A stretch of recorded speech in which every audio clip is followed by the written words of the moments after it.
Muy bien, queridos hermanos, vamos a continuar hablando de este gran capítulo de la doctrina cristiana, de la revelación de las Escrituras, como es el de la personalidad de nuestro Señor Jesucristo. ¿Quién es realmente Jesús de Nazaret? Y naturalmente que estamos apuntando en todo lo que es la misma enseñanza bíblica y la doctrina que la Iglesia cristiana ha sustentado durante siglos, que tenemos en la persona de Jesús una doble naturaleza. Por un lado, Él es verdadero hombre, por otro lado, verdadero Dios. Esta declaración de esa doble naturaleza, en realidad es como si dijéramos, Dios se ha hecho hombre. Es lo mismo que dice el Evangelio de San Juan al principio, cuando dice que el Logo era Dios y luego nos dice que el Logos se hizo carne. Y eso es una referencia, claro está, a nuestro Señor Jesucristo. Logos es el verbo, la palabra, en realidad pues la razón, todo lo que es, diríamos, la esencia de la divinidad. Y ahí se le coloca con esa palabra el Logos. No hay otra manera de definir a Dios, es indefinible en realidad. Y en esa palabra Logos está contenido todo lo que es el pensamiento, la esencia del Creador mismo. Y este, dice, se hizo carne, y este era Dios. Pero esto tropieza, en cierta manera, para algunas personas y sobre todo dentro del judaísmo. Tropieza con una antigua declaración que encontramos en el capítulo 6 del libro de Deuteronomio.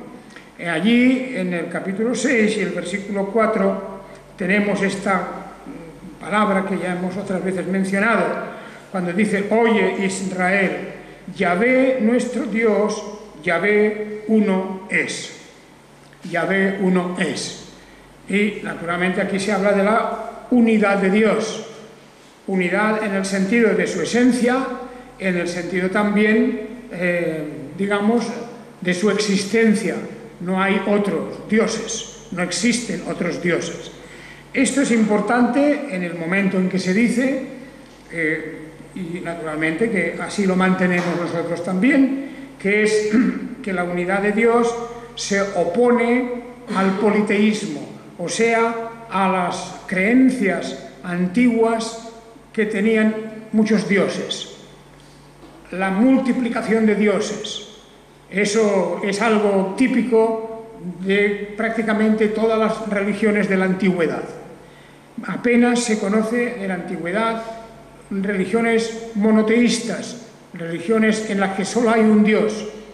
Y por eso en el libro de Deuteronomio tenemos un descubrimiento esencial frente a otras divinidades de otros pueblos, frente a la creencia que hay muchos dioses. Aquí, en Deuteronomio, partimos ya de la declaración doctrinal, porque eso lo hemos visto en el principio de la Biblia, cuando dice que en el principio creó Dios en los cielos y la tierra. Y aunque es un nombre, es verdad, es un nombre en plural, el nombre de Dios, Elohim, es un nombre plural, no se refiere a que haya muchos dioses, sino que se refiere a que en la esencia de Dios hay una multiplicidad de atributos, hay una inconmensurable cantidad, diríamos, de aspectos de la divinidad, pero no que hayan muchas divinidades, porque siempre cuando se nos habla de Elohim se habla de él en singular, aunque el nombre sea plural, el verbo está siempre en singular y realmente estamos hablando de un solo ser. Y encima, cuando viene el descubrimiento de que a este Dios que creó los cielos y la tierra,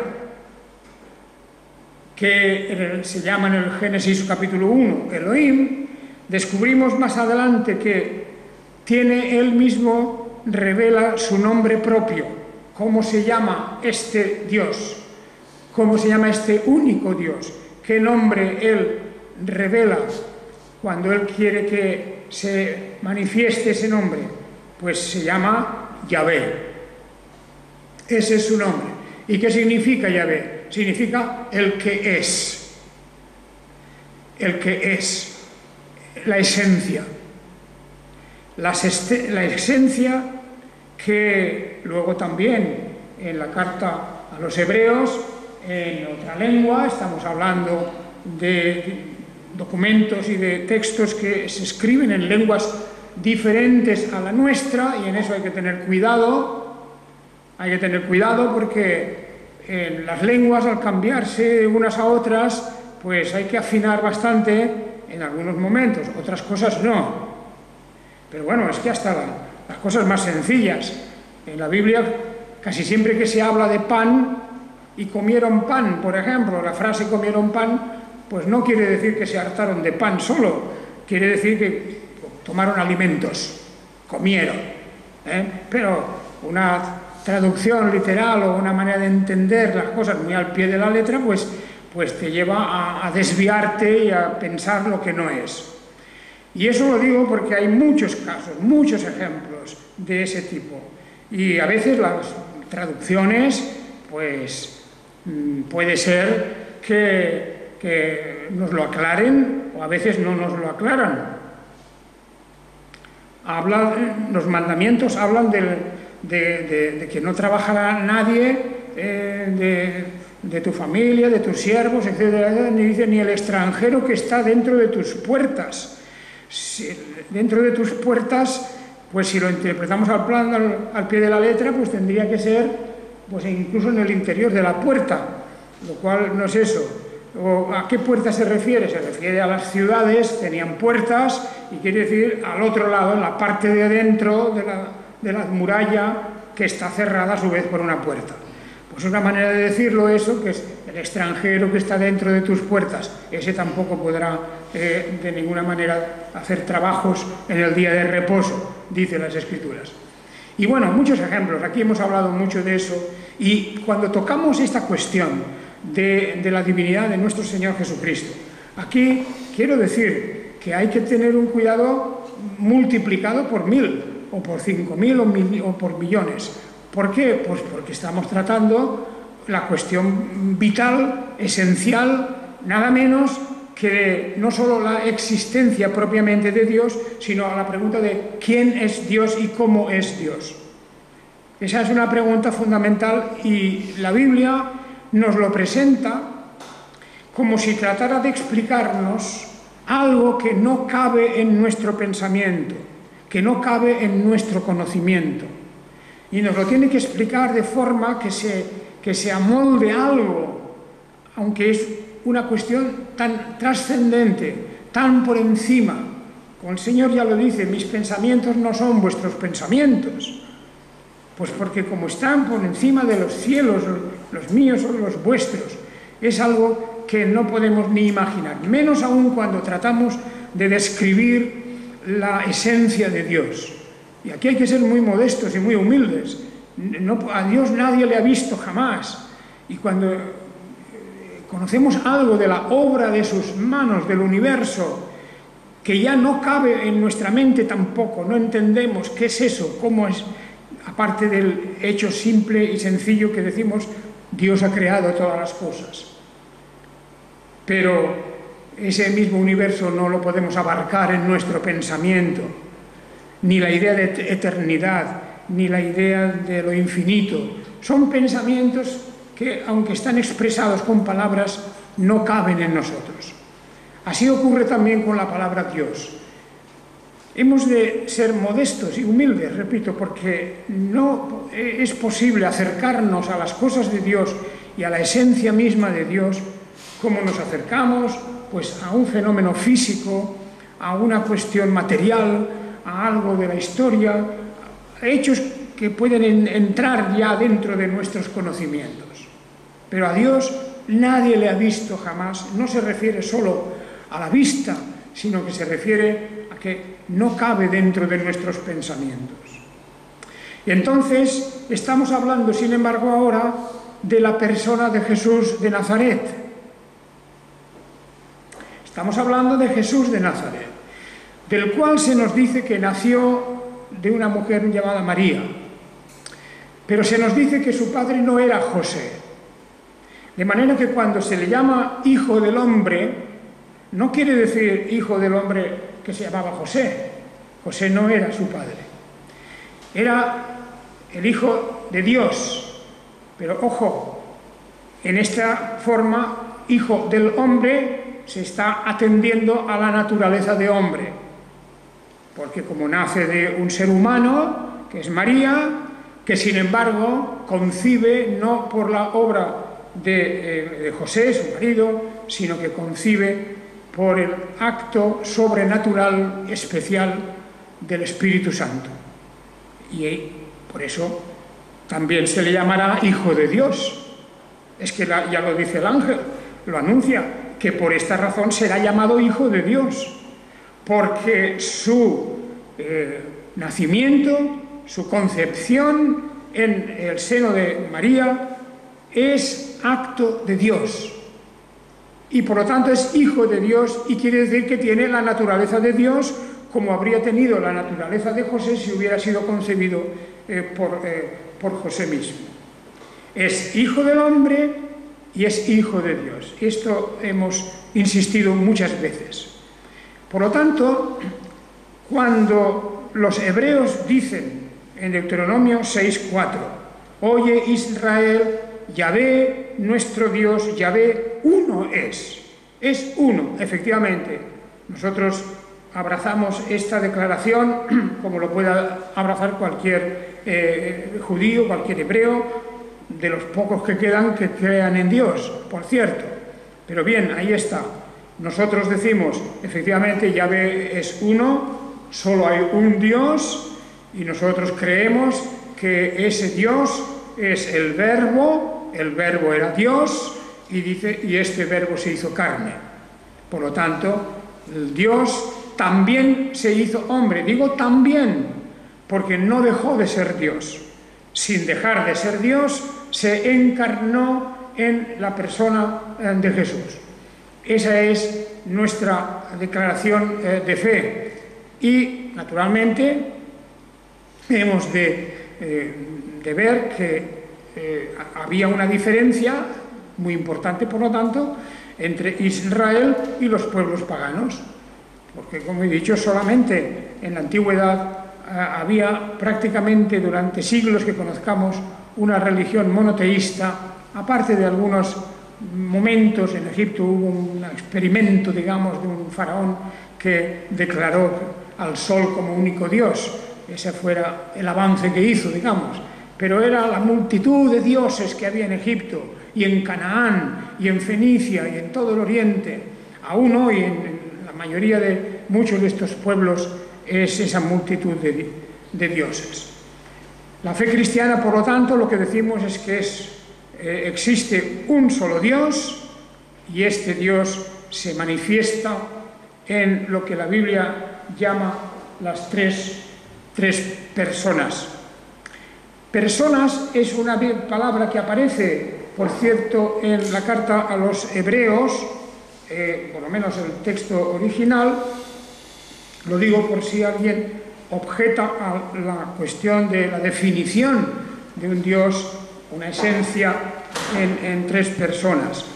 Pero esa palabra se puede traducir también, como muchas, de maneras diversas. Y mirad vosotros en Hebreos capítulo 1, cuando dice que siendo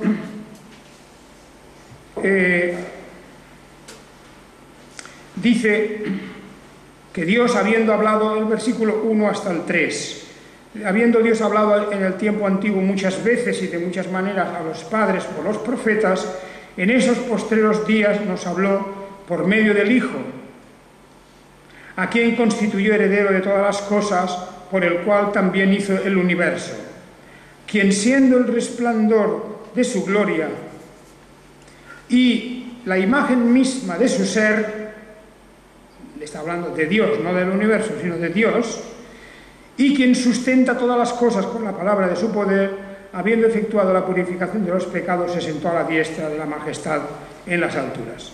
Bueno, aquí hay en el versículo 3 dos palabras muy importantes. Dice el resplandor de su gloria y la imagen misma de su ser. Y eso, en la lengua griega en que está escrito esto, nos habla de dos palabras importantes.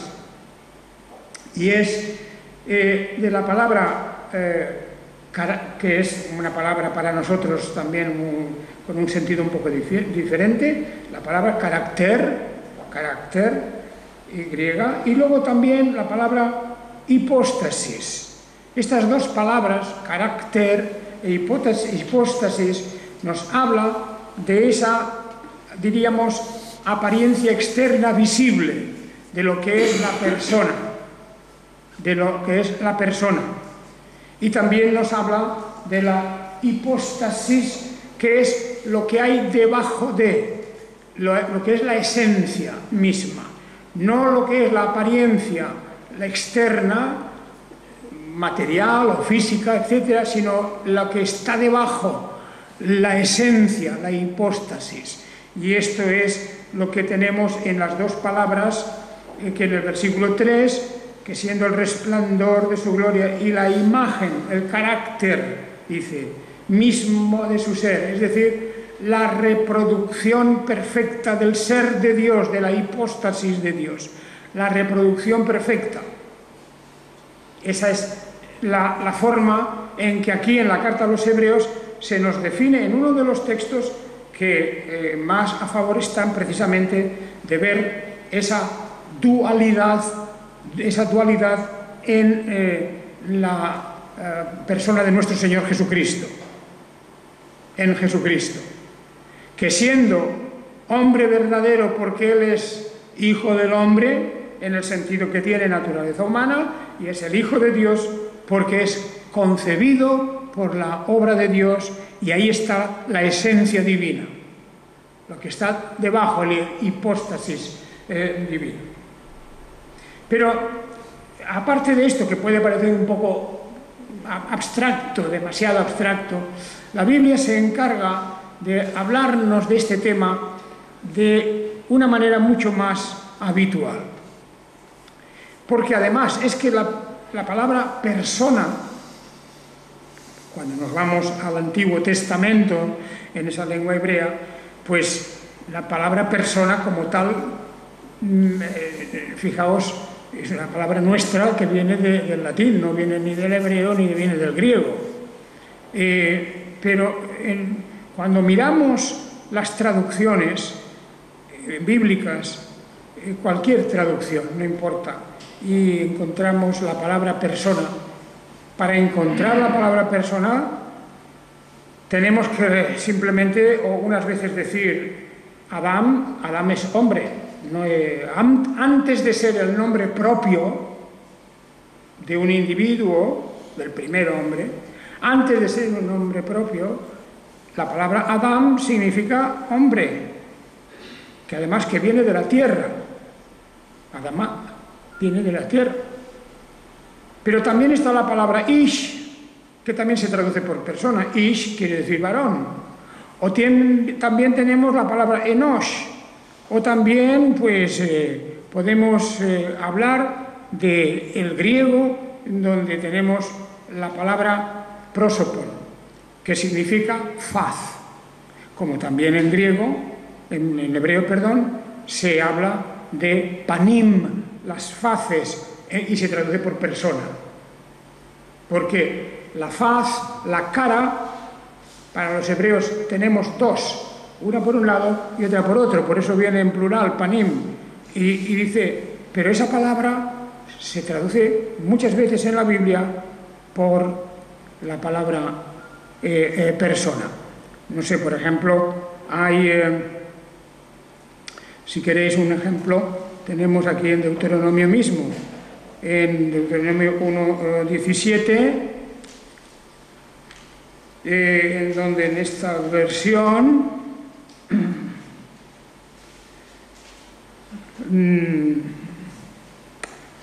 esa, fijaos, dice: no hagáis favoritismo en el juicio, escucharéis tanto al pequeño como al grande, no os intimidéis delante de ningún hombre, de ninguna persona, quiere decir en realidad, porque el juicio pertenece a Elohim. La causa que os sea demasiado difícil me la traeréis a mí y yo la oiré. En ese texto, la palabra que aquí hemos puesto hombre, porque quiere decir hombre, ¿no? Más bien sería persona, incluso mejor que hombre, porque no se trata de hombre o mujer, sino se trata de persona. Y para eso pone la palabra faces, o sea, no os intimidéis delante del rostro de nadie, de la cara de nadie, de las caras de nadie. Fijaos qué manera de hablar, ¿verdad? Pero eso lo que quiere decir es, la cara es lo que representa a la persona, es lo más, lo que destaca más y lo que más define a una persona. Y por eso, pues se habla de persona. ¿Qué quiero decir con esto? Pues que cuando hablamos de un Dios solo manifestado en tres personas, estamos hablando de una sola esencia divina, que esa es la idea divina de la Biblia, un solo Dios manifestado efectivamente en tres personas, si queremos llamarlo así, individualidades, en tres individualidades, cada una de las cuales también tiene sus propias características y funciones, sin que ninguna de ellas deje de ser Dios. Yo comprendo que para muchos el hecho de que, por un lado se dice, tu Dios, Yahvé, es uno, Israel, escucha esto, tu Dios, Yahvé, uno es, solo hay uno. Y por otra parte, que estamos diciendo nosotros que eso está expresado en tres personalidades, parece, para muchos podría ser que decir que uno nunca puede ser tres, o que tres nunca puede ser uno. Y eso es, si lo miramos, pues yo diría con una mentalidad propiamente de carácter aritmético. Y aún así no lo sé, porque depende de varias cuestiones. Pero, efectivamente, que uno no es tres, está claro si pensamos en términos aritméticos. Pero, claro, reducir a Dios a este que es inalcanzable en nuestro pensamiento, a esta pequeña fórmula de que uno no puede ser tres, pues yo creo que estamos haciendo casi yo diría casi una ofensa a Dios. Dios no puede ser reducido a una pequeña definición aritmética. En la infinitud de Dios, en la esencia no manifestada a nosotros los humanos que estamos aquí, porque no podemos pensar en Dios tal como Él es realmente. Por eso dice la Biblia, ¿no?, que para la vida eterna entonces conoceremos como somos conocidos. Como Dios nos conoce a nosotros de arriba abajo en todo, así entonces nosotros le conoceremos a Él. Pero hoy, por hoy, tenemos que limitarnos a aquello que las Escrituras nos dicen, y nos dicen con bastante claridad, por supuesto. Así que hay un texto aquí en la carta a los Hebreos, al que quiero señalar vuestra atención ahora. La carta a los Hebreos empieza precisamente para explicarnos que el Hijo, nuestro Señor Jesucristo, que es, como hemos dicho, el resplandor de su gloria y la imagen misma de su ser, la imagen, y quien sustenta todas las cosas con la palabra de su poder. Fijaos ahí, eso ya es una característica divina, que el poder suyo sea suficiente para sustentarlo todo. Eso solamente corresponde al Creador, porque Dios no solamente es el Creador, sino el sustentador de todas las cosas. Ahí tenemos la Confesión de Fe de Westminster, apoyada en las Escrituras, cuando nos habla de Dios como el que sostiene todo por sus leyes y por su poder. Pero nos dice también esto, que este que ha hecho la purificación de nuestros pecados, está a la diestra de la majestad en las alturas, nos dice en Hebreos 1, versículo 4, primero que es superior a los ángeles. Esta es una forma en la que la carta a los Hebreos empieza a describir y a presentarnos la personalidad auténtica de Jesús. Dice, primero lo ha comparado a la divinidad absoluta, porque es la imagen misma de su ser. La imagen misma de su ser. El Hijo, aquel que llama el Hijo, heredero de todo, estamos hablando del Hijo en cuanto que éste se hizo humano. Pero eso ya viene desde la eternidad, porque el tiempo para Dios no cuenta como para nosotros. Y por lo tanto, desde siempre, desde la eternidad, Él es el Señor de todo. De todo. Y por el cual estas cosas han sido hechas, todas las cosas han sido creadas también, por Él y para Él. Pero nos dice además, después de esto, en el versículo 4, que también es superior a los ángeles. Esta es una manera en que la Biblia nos dice, no olvidemos que esos seres angelicales, si nosotros estuviéramos delante de uno de esos ángeles, nosotros caeríamos delante de él como el apóstol Juan cayó en aquella revelación y se arrodilló para adorar al ángel, y el ángel lo levanta y dice, no, a mí no me adores, adora a Dios. Pero los ángeles, es tan impresionante su poder, es tan impresionante su apariencia cuando ellos se manifiestan en toda su gloria, que, como digo, caeríamos al suelo, muertos casi por esa apariencia suya tan sublime. Pues bien, dice Jesús, es superior a los ángeles, no es un ángel. Los ángeles han sido creados. Esa es la primera cuestión. Pero el Hijo es eterno.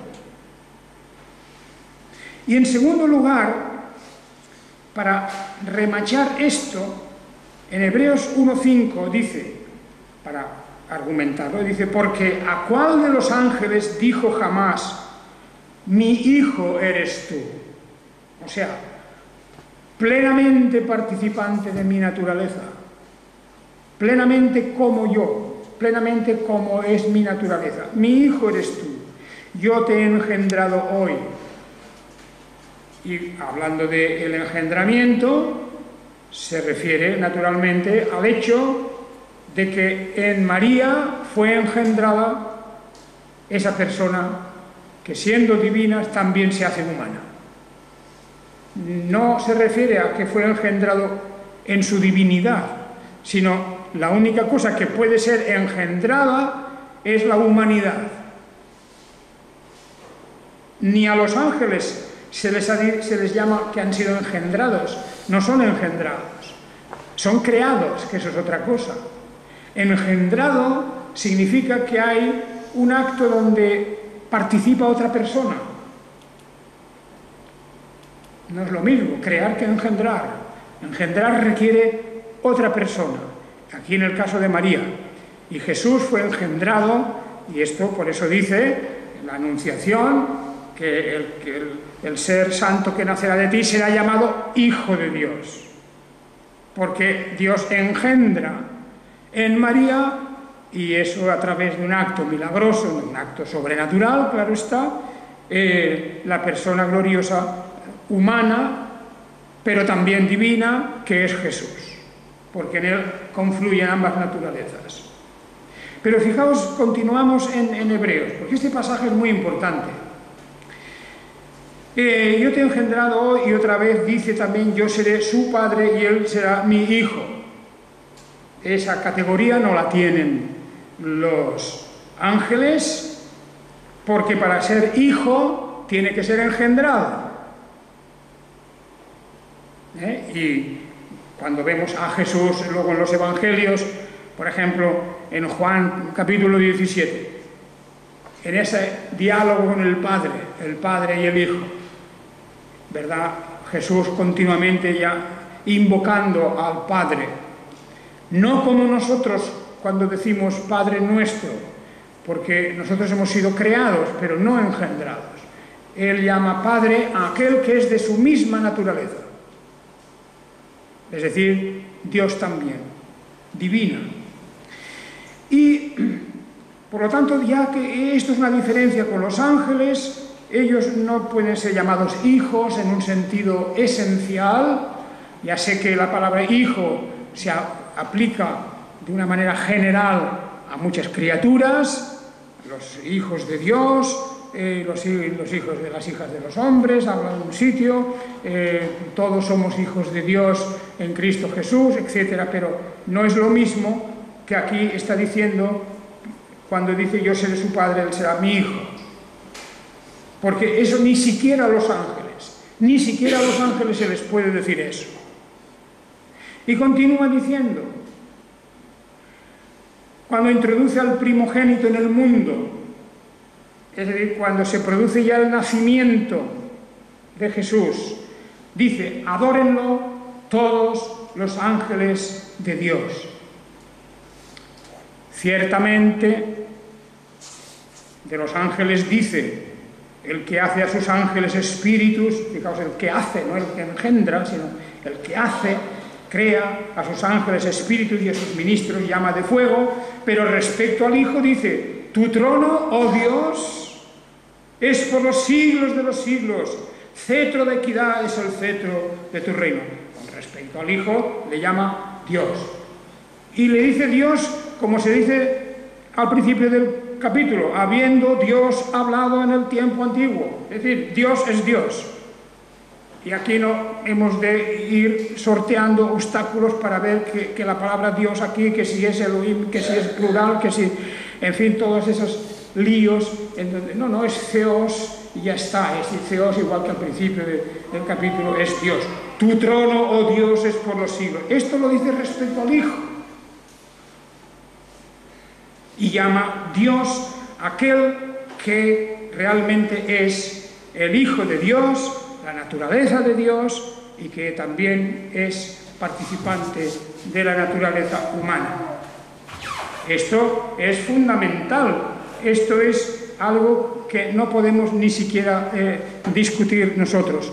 ¿Por qué? Pues porque es un testimonio, lo mismo que dijimos en relación con Juan capítulo 1, de ese gran capítulo, hemos de decir con respecto a este texto en Hebreos 1. Hebreos 1 es una declaración tan directa, tan clara, tan contundente de la divinidad de Jesucristo, que negarla, bueno, es querer volver las cosas al revés, simplemente. No, porque lo que está diciendo es lo que está diciendo. Incluso cuando alguien dice, porque la frase adorar, la palabra, adórenlo todos los ángeles de Dios.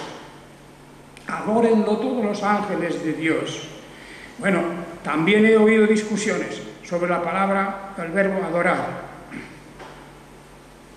Mirad, hermanos y hermanas, ni en el hebreo ni en el griego existe una palabra que solamente signifique adorar. De manera que es inútil querer decir, no, es que aquí han traducido por adorar una palabra que significa algo así como postrenarse,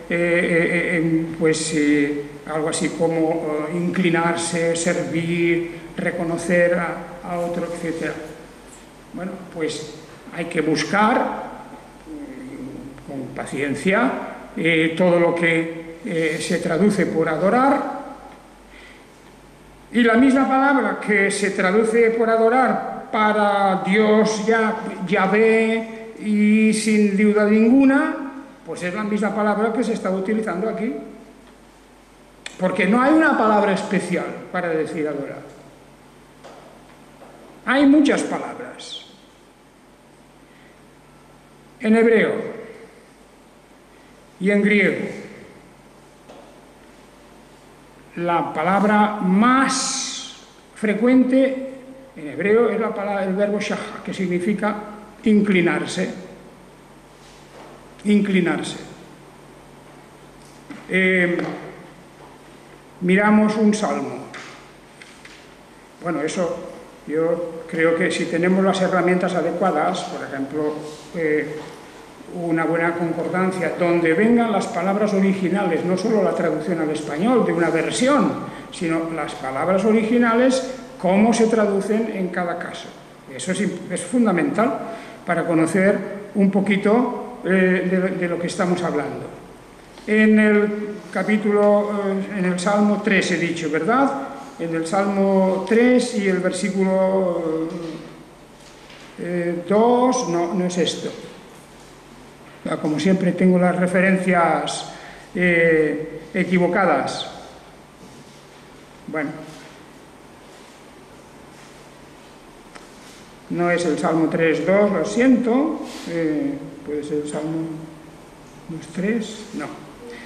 Os daré la referencia en otro momento, lo siento mucho, porque es el Salmo en donde se dice que adorad a Yahvé en la plenitud de su gloria, algo así. La traducción es del Salmo que sea.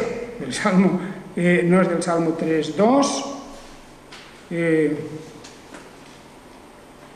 ni del 4.2 tampoco, así que voy a dejarlo y volveremos a esto el próximo domingo. Os doy ya mi compromiso de traer la referencia adecuada. Pero queda dicho que este verbo shahá, que significa inclinarse, es el más abundante y es el que se utiliza más para referirse a la adoración a Dios. Pero se refieren también otros. Vamos a ver si este lo tengo adecuadamente. Vamos a mirar uno más para que no quedéis con esa mala impresión de un texto que no es el correcto. Pues vamos a ver en el libro de Daniel. En el libro de Daniel y en el capítulo 3:28, si no estoy mal, si no he apuntado mal esto,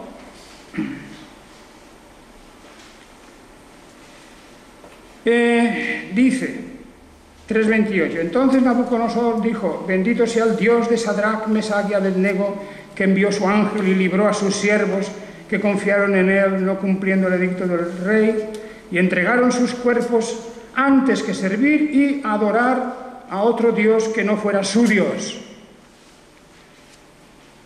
Aquí utiliza dos verbos, servir y adorar. Este adorar es el mismo que antes os quería decir de un salmo, que es el verbo shahá.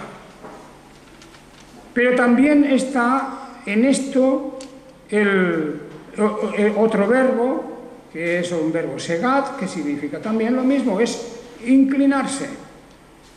Es que no hay nosotros en castellano tenemos la palabra adorar y ya con eso decimos, con eso ya sabemos que se trata de reconocer una divinidad.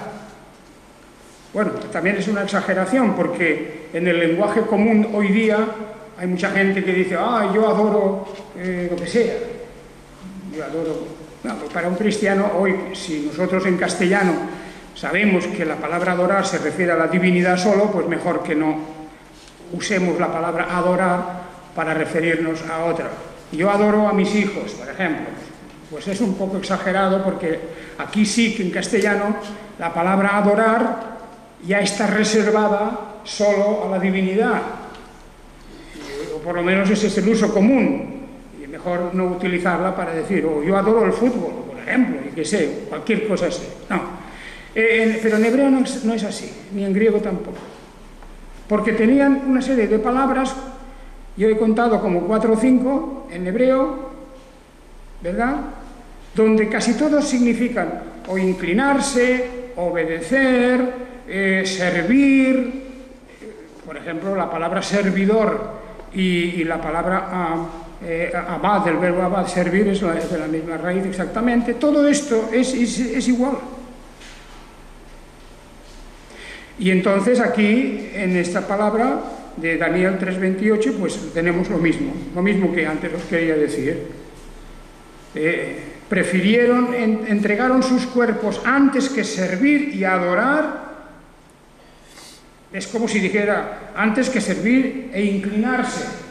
Pues claro, inclinarse es la idea de reverencia a un ser supremo,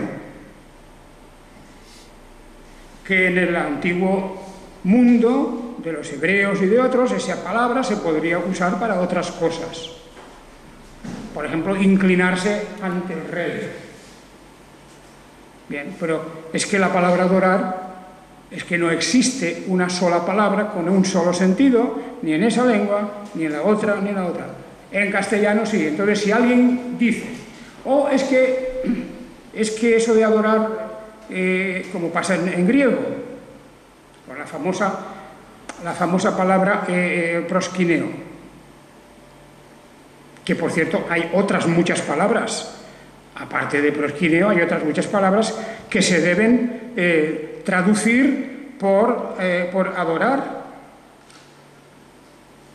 Y yo creo que en eso hemos de ser conscientes de que no estamos hablando ahora de teología ni de doctrina, estamos hablando puramente de cosas de lengua. Y para eso hay que tener pues el gusto y el deseo de las lenguas y la preparación y las herramientas suficientes para que podamos verdaderamente comprender de qué se trata. Eso es importantísimo. Así que el famoso verbo proskineo, pues también significa reverenciar, puede ser inclinarse, puede ser incluso besar la mano de alguien, todo eso se usa. Y claro, se usa para todo. Se usa para todo. No es una palabra exclusiva para decir adorar, no, eso. Pero esa palabra la encontramos ya traducida por adorar en un evangelio, en los evangelios. En el evangelio de Mateo, por ejemplo, en el capítulo 2, cuando se habla de la visita de los hombres sabios, de los 3 sabios de Oriente, diciendo ellos, ¿dónde está el que ha nacido rey de los judíos? Porque vimos su estrella en el Oriente y vinimos a adorarlo. Bien, pues muy bien traducido. La palabra es proskineo, reverenciar. Porque ellos conocían que este rey de los judíos tenía carácter divino. Pero no hay una palabra para decir adorar en esa lengua, exclusivamente. Bien, espero que me comprendáis lo que quiero decir, porque el argumento que a veces se utiliza de que si proskineo tal y cual, pues bueno, oiga, si es que además hay eusebeo, hay serapeo, hay doxeo, todos esos son verbos que se traducen por adorar también. Estamos hablando de eso. Y en el versículo 8 de aquí de Mateo 2, pues Herodes los envió a los magos estos, a los astrónomos estos, los envió a Betlem y le dijo, id, informaos diligentemente acerca del niño y tan pronto como lo hayáis encontrado avisadme para que yo también vaya a adorar. Pues bien, muy bien traducido, claro, porque él aquí era un engaño, ¿verdad? Aquí lo que quería era matarlo, pero yo quiero también ir a adorarlo, a reconocerlo como un ser superior. No entramos en más que eso. Pero es que eso todavía está más claro en el Evangelio de Juan, y voy a terminar muy pronto, porque como el domingo que viene tengo que traeros un texto, ¿verdad?, que sea el verdadero, del Salmo, pues vamos a dejar espacio Pero no quiero terminar sin decir algo, un pasaje que está clarísimo del Evangelio de San Juan, y es cuando la samaritana, ¿verdad?, está conversando con Jesús. La mujer samaritana que está hablando con Jesús. Y le dice: nuestros padres adoraron, proskineo, en este monte. Pero no solamente que se inclinaron, es que de verdad adoraron a Dios. Y vosotros decís que en Jerusalén está el lugar donde se debe adorar, proskineo. Jesús le dice: mujer, créeme que viene una hora cuando ni en este monte ni en Jerusalén adoraréis, proskineo. Vosotros adoráis, proskineo.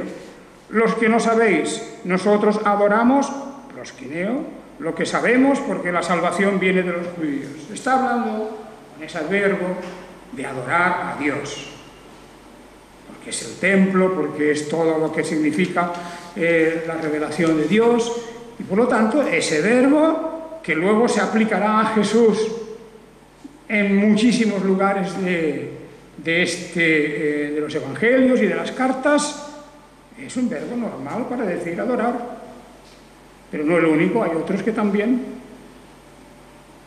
Entonces, lo que yo creo es que las confusiones que vienen a veces de mezclar aquí palabras, que si del griego, que si del hebreo, si no se tienen herramientas de verdad para entender lo que en cada sitio eso significa, pues es un lío, una confusión. Basta con que diga eso para que el Señor esté hablándonos seriamente de la adoración. Pero viene una hora, dice, viene una hora, y ahora es cuando los verdaderos adoradores de la palabra proskineo también adorarán, proskineo, al Padre en espíritu y verdad, porque también el Padre tales adoradores quiere que le adoren. Siempre. Nunca hemos discutido que estos textos significa adorar. O sea, proskineo, pues ya lo sabemos, que proskineo quiere decir reverenciar, inclinarse, besarle la mano a alguien, todo eso. Pero eso es un sentido tan básico que en una lengua como la hebrea, o incluso también como la griega, en donde esas ideas se mezclaban, porque a los dioses se les consideraba reyes y a los reyes se les consideraba dioses. En esa confusión de su percepción mental sobre las cosas, utilizaban esas palabras para todo. Pero en la Biblia está muy claro, utilizando las palabras de su tiempo, nosotros sabemos que se está refiriendo a la divinidad, como aquí en este texto del Evangelio de Juan, capítulo 4. Bien, yo digo esto porque, sin ánimo de polemizar tampoco, porque es para aclarar ciertas cosas. Y aún así sé que es complicado, pero no hay duda, hermanos y hermanas, no hay duda que la Escritura está dando un testimonio acerca de Jesús por muchas vías diferentes,